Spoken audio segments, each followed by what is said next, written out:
সামনে দেখা যাচ্ছে পুলিশ চেকপোস্ট। প্লিজ ভাই আমাকে একটু ধরুন, প্লিজ ভাই আমাকে একটু ধরুন ভাই। এভাবে রাস্তার মাঝখানে দাঁড়ায় আছেন, চলে যাব।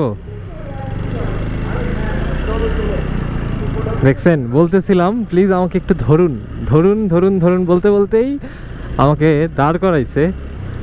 তারপর বললো চলে যান। কারণ কি? কারণ জানে আমার কাছে সব আছে,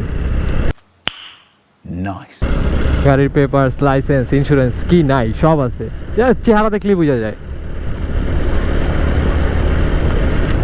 সো পুলিশের সামনে সবসময় থাকতে হবে ফুল কনফিডেন্ট, ঠিক আছে, যে আরে ধর তুই আমারে। যদি পেপারস না থাকে তাও এরকম একটা কনফিডেন্সে থাকতে হবে যে আমাকে ধরেন। এরপর কি দাঁড়া করাবে, চেহারা দেখেই ছেড়ে দিবে।